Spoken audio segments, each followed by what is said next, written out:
ഇങ്ങോട്ടൊന്ന് നോക്കിയാണ് ഈ മക്കളെ, എത്രങ്ങാനും മുളകാണ് ഈ ഒരു കുഞ്ഞു മരത്തുമ്മ ഉണ്ടായിക്കണം കേട്ടോ. കാണി ഇലേനെക്കാട്ടിലും കൂടുതൽ മുളകാണ് കണ്ടോ. ഇതിൻ്റെ മുളകിൻ്റെ ഭാരം കൊണ്ട് ഞാൻ ഈ ഒരു കൊമ്പ് ഇതുമൊന്ന് ഒടിഞ്ഞു പോയിട്ടുണ്ട് കേട്ടോ. അത് ഞാൻ കാണിച്ചു തരേ. കണ്ടോ, ഇവിടുന്നാണ് ഒരു കൊമ്പ് ഒടിഞ്ഞു പോയിട്ടുള്ളത്. കണ്ടോ, ഈ കണക്ഷൻ ഒരൊറ്റ കണക്ഷൻ ഇപ്പോൾ ഉള്ളൂ, ഒന്നും ഒടിഞ്ഞു പോയി. ആ ഒരു ബാക്കി ഉള്ള ഒരു കുഞ്ഞു കൊമ്പിലാണ് ഇത്രയും മുളക് കായ്ച്ചിട്ടുള്ളത് കേട്ടോ. അപ്പോൾ ഇത്രയും മുളക് ഇതും ഇങ്ങനെ നിറഞ്ഞുണ്ടാവാൻ വേണ്ടിയിട്ട് നമ്മളൊരു സിമ്പിൾ ട്രിക്കാണ് ചെയ്യണത്. അതൊന്നും പൈസ കൊടുത്ത് വാങ്ങുക ഒന്നും വേണ്ട. അപ്പം നമ്മൾ ഇതുപോലെ നിറഞ്ഞ് കായ്ക്കാൻ ഞാൻ ചെയ്യുന്ന സൂത്രമാണ് നമ്മളെ ഇന്നത്തെ വീഡിയോയിൽ കാണിക്കാൻ പോണത്. അപ്പോൾ ഈ മുളക് കണ്ടോ, ഈ പിന്നെ ഇതും തന്നെ നിറയെ കായ്ച്ചിട്ടുണ്ട് കണ്ടോ. കാന്താരിയാണ്, എന്നാലും വയലറ്റ് കാന്താരി കേട്ടോ, നിറയെ പൂത്തിട്ടുണ്ട്. ഇത് പിന്നെ വെയിലത്ത് നിൽക്കുന്ന ചെടിയാണ് കേട്ടോ, എന്നാലും അതിനൊരു ചെറുതായിട്ട് കുരുടിപ്പുണ്ട് കണ്ടില്ലേ.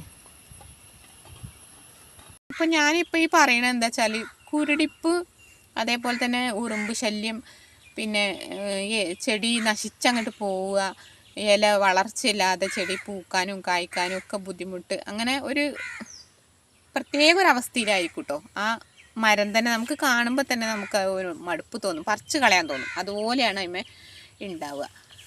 അപ്പം പിന്നെ ഞാനിപ്പോൾ പറഞ്ഞത് കാന്താരീനെ പറ്റിയിട്ടല്ല കേട്ടോ. കാന്താരി എന്ന് പറഞ്ഞാൽ നമുക്ക് ഒരുപാട് പ്രതിരോധശേഷിയുള്ള ഒരു ഇനമാണ്. അതിപ്പോൾ എല്ലാവർക്കും അറിയാം, റബ്ബർ തോട്ടത്തിലൊക്കെ നല്ല കാനലുള്ള സ്ഥലത്തും ഒക്കെ അത് സൂപ്പറായിട്ട് നല്ല വളർന്നു വരും. കാരണം അതിന് ഇമ്മ്യൂണിറ്റി പവർ കൂടുതലാണ്.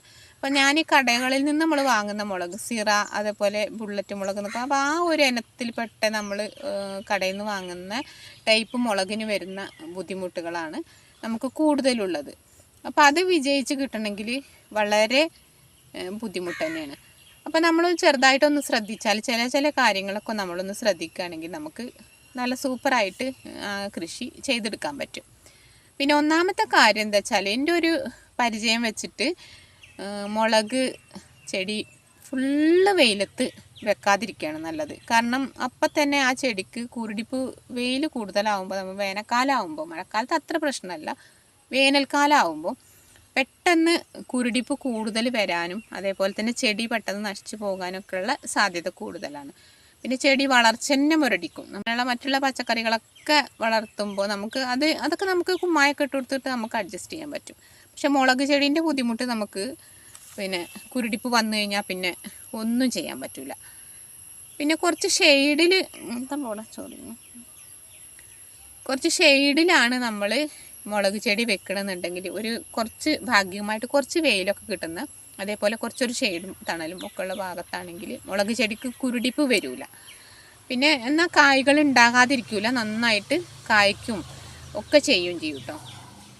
ഞാൻ എൻ്റെ പരിചയത്തു നിന്നും എൻ്റെ അനുഭവത്തു നിന്നും ആണ് ഞാൻ പറയുന്നത് കേട്ടോ. അല്ലാതെ ഞാൻ വേറൊരാൾ പറയുന്നത് കേട്ടിട്ട് പറയുന്നതല്ല. നമ്മളെ വീട്ടിലുണ്ടാക്കണ പിന്നെ ഇത് നോക്കിയിട്ട് ഞാൻ ഒരു പ്രാവശ്യം 2 പ്രാവശ്യം 3 പ്രാവശ്യമൊക്കെ നമ്മൾ ടെസ്റ്റ് ചെയ്ത് നോക്കിയിട്ടാണ് ഞാനിങ്ങനെ പറയണത് കേട്ടോ.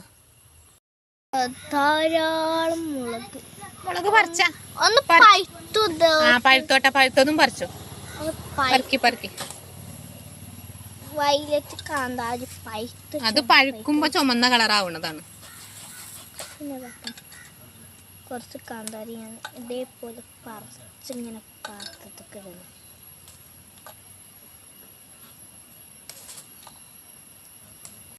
ഒക്കെ വെയിലത്ത് നിൽക്കണോണ്ടാണ് കുറച്ച് കുരുടിപ്പ് കൂടുതൽ. എന്നാലും കായൊക്കെ ഉണ്ടാവുന്നുണ്ട്. പക്ഷെ ചെടി നന്നായിട്ട് വളർന്നെങ്കിലല്ലേ കൂടുതൽ കായ ഉണ്ടാവുള്ളൂ. കണ്ടില്ലേ, കണ്ടോ, ഇതിനൊക്കെ കുരുടിപ്പുണ്ട് കേട്ടോ. പക്ഷെ ഇതിനൊക്കെ കായ ഉണ്ടാകുന്നുണ്ട്, പക്ഷെ കുറവാണ് പൊതുവെ. കാരണം ചെടി നന്നായിട്ട് വളരാതെ പിന്നെ ഇങ്ങനെ കണ്ടോ. ഇത് അതേപോലെ വെയിലത്ത് നിൽക്കുന്ന ഒരു ചെടിയാണ്. ഇതിൻ്റെ ഇല കുരുടിപ്പ് കണ്ടോ. അപ്പോൾ ഈ ഉറുമ്പ് ശല്യം ഒക്കെ മാറ്റാനും അതേപോലെ കുരുടിപ്പിനും പിന്നെ ഇലകളുടെ ചുരുളിച്ച ഒക്കെ മാറാനും പിന്നെ നന്നായിട്ട് പൂക്കാനും കായ്ക്കാനും ഒക്കെ നമുക്ക് നമ്മളെ വീട്ടിലുള്ള വേസ്റ്റ് സാധനങ്ങൾ വെച്ചിട്ട് നമ്മൾ കളയുന്ന സാധനങ്ങൾ വെച്ചിട്ട് നല്ല ഒരു വളം ഉണ്ടാക്കിയെടുക്കാൻ പറ്റും. അപ്പോൾ അത് നമ്മളെ കഞ്ഞിവെള്ളം, അതേപോലെ തന്നെ നമ്മൾ അടുപ്പിൽ നിന്ന് വാരുന്ന വെണ്ണീരുണ്ടല്ലോ, ചാരം, അതും കൂടി ഉപയോഗിച്ചിട്ടാണ് ചെയ്യുന്നത് കേട്ടോ. അപ്പോൾ കുറേ ആൾക്കാർ അത് ചെയ്യുന്നുണ്ടാവും, അറിയുന്നുണ്ടാവും പല ആൾക്കാർക്കും. പക്ഷെ അത് അറിയുന്ന ആൾക്കാർ ഇത് സ്കിപ്പ് ചെയ്ത് പോകുക. അറിയാത്ത ആൾക്കാർക്ക് വേണ്ടിയിട്ടുള്ളതാണ് വേണ്ടിയിട്ടാണ് ഞാനിപ്പോൾ ഈ പറയണത് കേട്ടോ. അതായത് നമ്മളെ പിന്നെ കഞ്ഞിവെള്ളം, തലേന്നത്തെ കഞ്ഞിവെള്ളവും അതുപോലെ തന്നെ ചാരം ഉപയോഗിച്ചിട്ട് എങ്ങനെയാണ് മുളക് ചെടിക്ക് പ്രയോഗിക്കുക എന്നുള്ളതാണ്. പിന്നെ ചാരമൊക്കെ കൊണ്ടുപോയിട്ട് അപ്പാടെ മുളക് ചെടീൻ്റെ അടിയിൽ കൊണ്ടുപോയിട്ടിട്ടുണ്ടെങ്കിൽ ചിലപ്പം അത് ചൂട് കൂടുതലാണ്, എപ്പോഴും അത് കരിഞ്ഞു പോകാൻ ചാൻസ് ഉണ്ട് കേട്ടോ. അതുകൊണ്ട് നമുക്ക് എങ്ങനെയാണ് അത് ചെടിക്ക് ഒഴിച്ചു കൊടുക്കണം എന്നുള്ളത് നമുക്ക് നോക്കാം. ഇത് നമ്മളെ കഞ്ഞിവെള്ളമാണ് കേട്ടോ. നമ്മളെ കഞ്ഞിവെള്ളം എന്ന് പറഞ്ഞാൽ നമ്മൾ വേസ്റ്റായിട്ട് ഒഴിച്ച് കളയുന്ന കഞ്ഞിവെള്ളമാണ്. അപ്പോൾ ഒരു മരത്തിന് ഒഴിക്കാനുള്ള അത്രയും അളവാണ് ഞാൻ കാണിക്കാൻ പോണത് കേട്ടോ. അതായത് ഇതിൽക്ക് 1 ലിറ്റർ, ഏകദേശം 1 ലിറ്റർ വെള്ളം ഉണ്ടാവും ഇത്.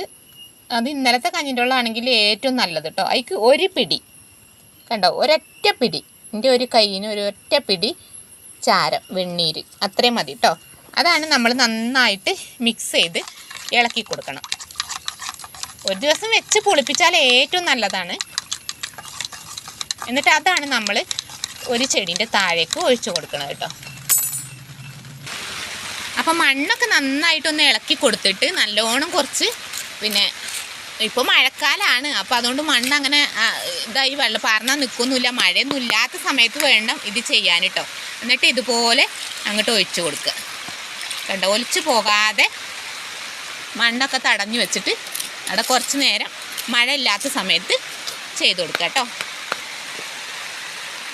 ഇന്നത്തെ വീഡിയോ പച്ചക്കറി കൃഷിയൊക്കെ ഉണ്ടാക്കുന്ന ആൾക്കാർക്ക്, കുറച്ചെങ്കിലും ആൾക്കാർക്ക് ഉപകാരപ്പെടുമെന്ന് ഞാൻ പ്രതീക്ഷിക്കുന്നു. അപ്പം നമുക്ക് പുതിയൊരു വീഡിയോ ആയിട്ട് വീണ്ടും കാണാം. ടാറ്റാ.